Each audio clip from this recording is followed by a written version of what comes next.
heavy downpour across the nation has, increased or has, disrupted economic activities, not just in the nation's commercial capital, that is in Lagos State, but across the nation. Some states across the nation are currently grappling with the effect of heavy rainfalls, increased flooding, and rising water levels. And we did ask quite a number of social media users what, the effect has been so far on their businesses. And let's take a look at the poll that we did put out on social media, to get responses from Nigerians, first-hand responses. And we did get quite a few responses from social media users. And the question we put out was, share your thoughts. With the recent flooding in parts of the nation, how has it affected your business? And share with us, share your experience by commenting, and we did get, some responses. Let's begin with this response by Friday Ibrahim, where he's saying, I can't afford to buy diesel for production anymore. You can't afford to buy diesel for production. Is that an effect of the rainfall? Well, I want to believe that is. But Bello here is saying that transportation and power supply.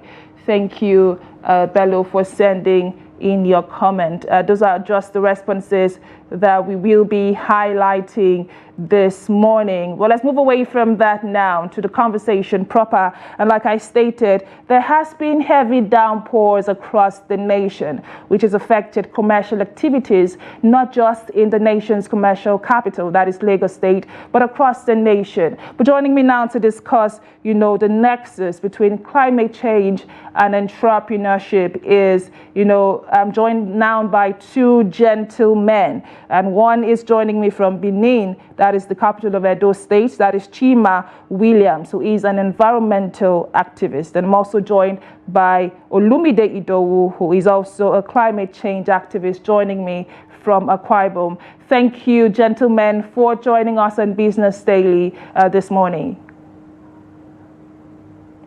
Thank you very much for having us. Thank you again for joining. And I'll begin with Chima Williams. You are an environmental activist, but let me hear from you first. Can you explain, the primary factors contributing to the increased frequency of flooding in Lagos State and across the nation, from the environmental perspective, of course? Yeah, thank you very much for that. From the environmental prism, it is very clear what increases the flooding states. Because in years past, until 2008, let me be precise, when we worked on alerting Nigerians on incidents of climate change from the environmental perspective that will lead to crisis. Discussion on the impacts of climate change on our environment, was not that well understood by Nigerians. And in 2012, as if we were prophets in 2008, the impacts were visibly felt. So the activities of man that creates a disbalance between nature, because they are natural wages to ensure that certain occurrences do not happen in the environmental sphere. But through man's activity, mostly, of course, we understand that there are some natural occurrences, but the activities of man increases the disbalance in nature. Let me bring you to Nigeria. What are the activities of man, within the environment sector that creates this disbalance or exacerbates it?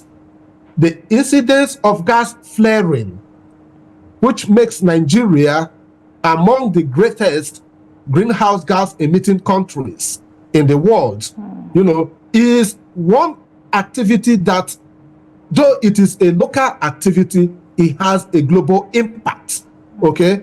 Because the impact of the greenhouse gas releases have no boundaries.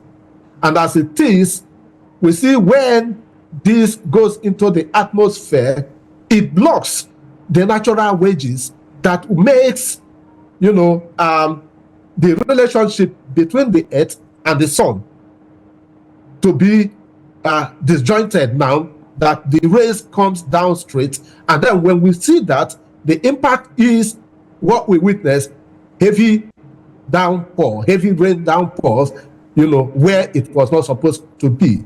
So you cannot talk about, the issue of climate change or climate impact devoid of the environment sector. Okay, so they are twin brothers and sisters that must be taken jointly. Well said, Mr. Chima. But let me move over to you now, Mr. Olumide Idowu. You are a climate change activist, but I will like for you to, explain to our viewers, especially in layman terms, as to how climate change specifically influences weather patterns, and which leads to such intense rainfalls across the nation and flooding across the nation as well. Yeah, thank you very much. The climate change, as we know, has been really, affecting, impacting the society. And if you look at the way we've been seeing the season, it has been something that none of us actually will be able to understand what is really happening. And I'm sure all of us know NIMET. They've predicted for several weeks, several months, to let us know that the rainy season this year is going to come in another dimension. And that is why you see that one of the biggest things that people start doing is to prepare and to make sure that all our properties are not being taken in. But one of the things I just want to quickly share is that flooding is actually a recurring natural disaster in Nigeria, and particularly during this rainy season, it occurs when excessive rainfall exceeds the capitals of drainage system, and this actually leads to the overflow of water into our lands. And that is why it is important for us to understand that climate change is real. It's not a false solution, and the impact of flooding on businesses in Nigeria are caused, in several and wide-ranging areas, which has actually been, caused a lot of business interruption. It has caused a lot of health and safety risk to a lot of people, especially the one that happened some days ago in Lagos. You see what the businesses have, what people have seen when it comes to infrastructural damages, which has been a very, very, critical issues to people. And also, we also need to start looking at the insurance and financial burden that this flooding has bring to our people. And that is why you see that the issue of climate change is not just something you talk about, but something that you invest, because it's not looking as an investment opportunity for us to start seeing that there's a result in a lot of actions that we do, and those actions are the one that is contributing either negative or positive to the environment we find ourselves. So industry and stocks, a lot of all those things are affected because of this heavy rainfall. So we need to start looking at how to mitigate this impact of flooding on our businesses, on our our properties, on everything that is living or everything that we have as property. So for me, I would say climate change is a time bomb, and it is time for us to start looking at it as a urgent action so that we don't find the consequence as time goes on. Thank you very much. Thank you, Mr. Idowu, for that insight and for wetting the ground for proper conversations that will definitely be coming after this break. Let's go on a short break. When we return, the conversation continues, and my guests are on standby to stay.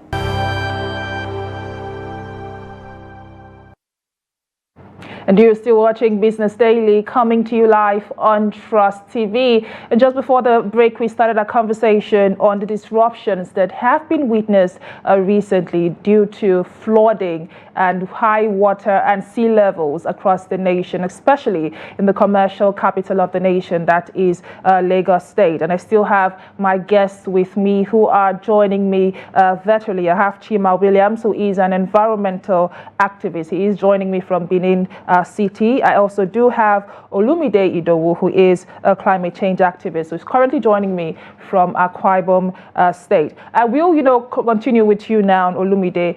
You talked to how most of the after effects that we are currently facing is largely due to man-made man-made effort? Major contributing factors are man-made. I would like for you to specifically highlight what it is that man is doing that is contributing to, the floods that have been witnessed recently. Yeah, thank you very much. One of the biggest things that I think we as human, number one, when you look at the way we dump our waste into the drainage system, is affecting us. If it's not affecting you in your own neighborhood, it's affecting your next neighbor, and this is very, very dangerous for the people's earth. And when you look at the issue of waste management as well, the kind of way people are, disposing their wastes indiscriminately is something that is also something that we need to look at. Is even one of the biggest things that is, blocking our drainage system now, and it's not making water to have flow of water, and that is why a action need to be taken. And when you also look at the issue of my barrister Chima said, the issue of gas flaring, you see a lot of cars. People are not trying to dance to the pooling system of driving cars.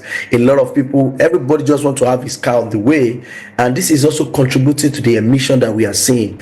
And a lot of issue is actually when it comes to this effect that people are causing, and it is something that is affecting majorly the earth issue, is causing a safety risk issue, and that is why you see that a lot of flooding issue puts health and safety risks to businesses and their employees, even your neighbor, everywhere you see yourself, and it's contaminating our waterways. And that is where you see recently there's something that is happening in Lagos when somebody dig a sockaway close to a borehole. How do you want that person to survive? Do you know the kind of water they are drinking into their system? It is very, very bad. This is not somebody that come from somewhere to do that. They did it themselves. So we are also contributing to this impact, or to this problem that is facing us. The issue of infrastructure, building houses on a waterway, not allowing the water flow, it is also a very big problem. You are building house with a bad material. You are building house on a waterway. How do you want it to work? The road is very bad for transportation. Even communication is bad. Access to market is bad. So how do we now start solving the problem of these business people? Because it is business that drive the economy. It is flowing of cash, flowing out of cash that drive the economy. And if the environment is not conducive, how do you want them to operate effectively and serve their customer and serve the people and serve the future of the unborn generation? So the impact of climate change, impact of flooding is affecting every aspect of our life. And we need to start looking at how can we make sure that our business is not interrupted, our infrastructure are not get damaged every day, our health and safety rate is safeguard. Even the insurance that is supposed to safeguard us is no more there again, because everything is being affected. The flooding is occurring day in, day out. Rain is coming day in, day out, and the lasting solution is not being worked on. So human being is also contributing, why the government also need to do their own in a larger scale. Thank you. Well said, Mr. Idowu. And over to you now, Barrister Chima Williams. You have emphasized, the challenge of proper gas emissions that you said is, a major contributor to the effects of climate change that Nigeria is witnessing. But we have seen, quite a number of efforts by the government to decarbonize the nation, trying to meet its, net zero carbon target for 2060. Where would you say Nigeria currently is, towards reaching this target? And what can we do to fasten the process?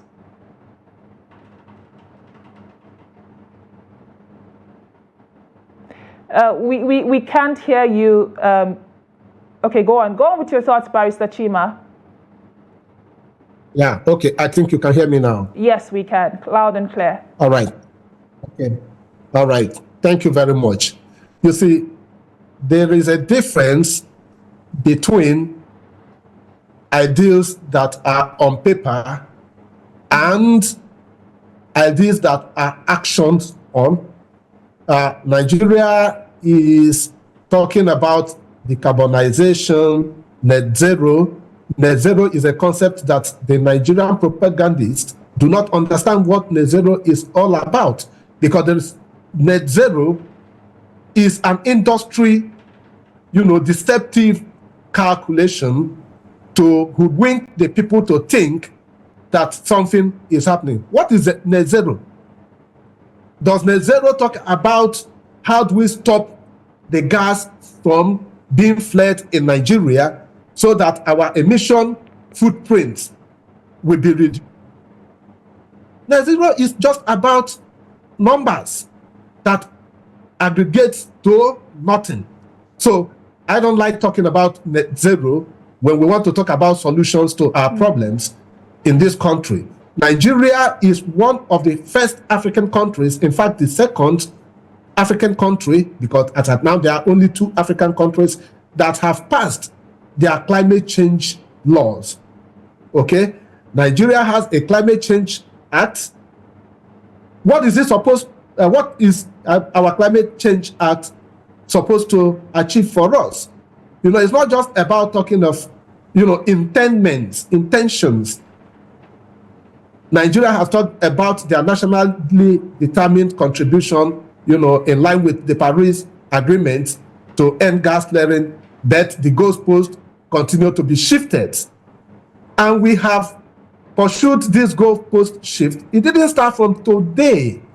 If the first goalpost shift, came way back in the 90s, and it has continued.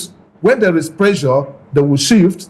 And of course, now we are talking about 2060, from 2020 to 2030 to 2060. By 2060, who amongst us will still be alive to witness the end of Nigeria's contribution on the, climate change footprints? So it is something that, let's talk about our own indigenous solution patterns. Let's leave about all borrowed terminologies that has no bearing with our custom, with our practices, with our people, and then with our own society. Let's talk about things that are indigenous within us that can solve our problems. Okay? Now, as a result of incidents of oil production, we are suffering from gas flaring. And then who are the beneficiaries of the products in this sector? It is not Nigerians. Absolutely. It is the portfolio industries, operators, that are from outside of Nigeria. They come, they do their business, they poison us, they gas our communities, they put us in a worse economic situation that they met us.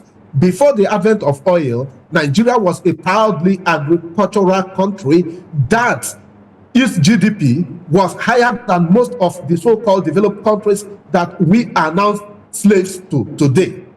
Okay, we can recall that there was a time that Naira was higher than dollar. Okay, and was only equal to the pounds. And now today, because of oil, our Naira, of course, all of us knows the state of Naira today. Now, what can we do? Because like Olumide mentioned, there are classifications and categorizations of, causes. They are the ones that we as citizens cause. That is what Olumide talked about, our indiscriminate dumping of waste and, the car uses and the rest of them, emissions from our car exhaust pipes. Some of us don't check our cars to check the emission quality, whether it is within acceptable standards or not. We zoom off, poison everybody, gas everywhere. But the biggest contributor, the biggest, is the one that is caused by companies. That is the industrial causes. Okay? The industrial causes, like, the gas flaring instances, like industrial parks. Now we are hearing Nigeria talking about green parks. Green parks, where will the green parks be? And what will these green parks do? One green park, being touted as an alternative source of energy, green energy. Yes, we are happy to talk about green energy.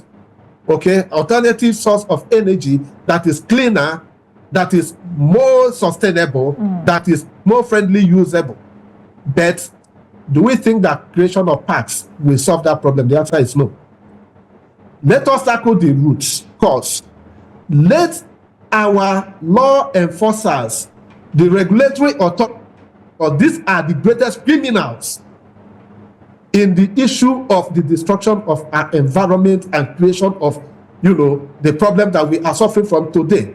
Because the relevant agencies, authorities, who refuses to do their work for whatever reason, either because they do not understand what to do, or that they have compromised their positions, or they have entered into what we call corporate capture, where the regulators are now being regulated by those that they are supposed to regulate.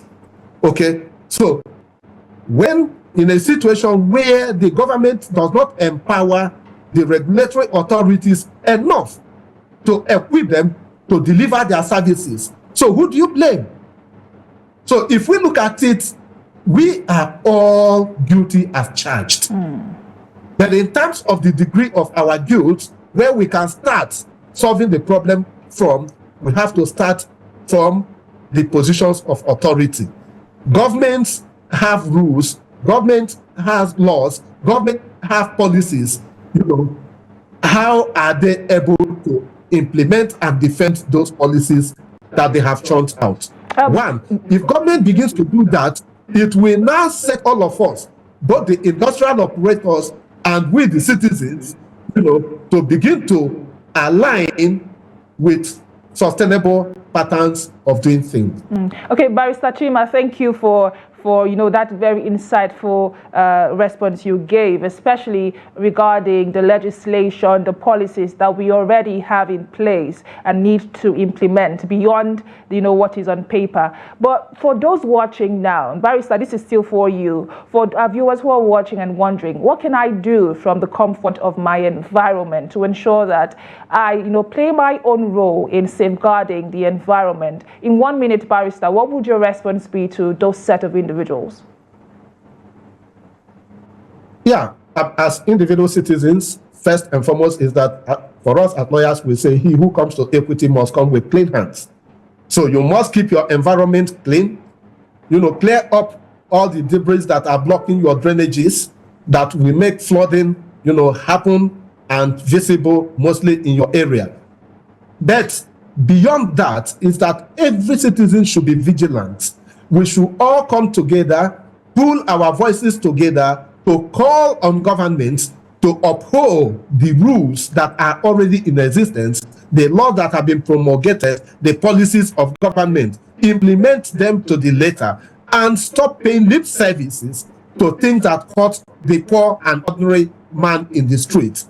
Of course, we know that when the cities are flooded, the big government officials can fly their chopper and helicopter and whatever to get to where they are going to. But the citizens are the ones that loses man hours. Well said, Barrister. Now over to you, Mr. Olumide Idowu. Just before we go, because our time is fast spent, I would like for you to, speak to what individuals can do now, different from what we already have on paper regarding the legislation and the policies that have been put out there. From my own home, from my own environment and business space, what can I do to preserve the Nigerian environment? Yeah, thank you very much. Just addition to what Barrister said, in a simple layman, number one, it is high time for us as people to start seeing how we can conserve our water because using water effectively by, by fixing the leakages and all what have you is very key. Let us start seeing how to reduce and recycle our waste.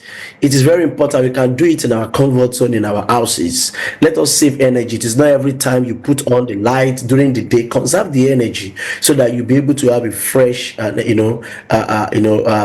opportunity for your family and your earth. So let us see how we can start using an effective appliances that can give us a good condition for ourselves. Barrister have also shared a shoot of that is happening in the Niger Delta. I think it's high time for us to plant more trees. We need to start looking at our vegetation, native vegetation. Our indigenous opportunity is something that is very good for. We need to tap into.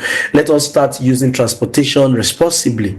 It is very good for us that though we don't have walkways, but it is high time we need to start making sure that we reduce that emission that we are putting out there. So I think it's something that is very important. Practice, sustainable consumption. It is not necessary. You must not waste food every time. So it is a layman opportunity that we can start looking at.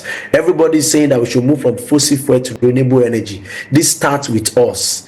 Like Barrister said, we call on the government as well to make all these things more simpler, less expensive for people to be able to tap into, because when those policies are okay, then every other thing will fall in line. So I think that is what we need to do, and not leaving behind education and awareness, which is very, very key for everybody to be informed. A very big thank you to you, Barrister Chima Williams, and Olumide Idowu. Thank you for all the insights that you've shared today on Business Daily. This is deeply appreciated.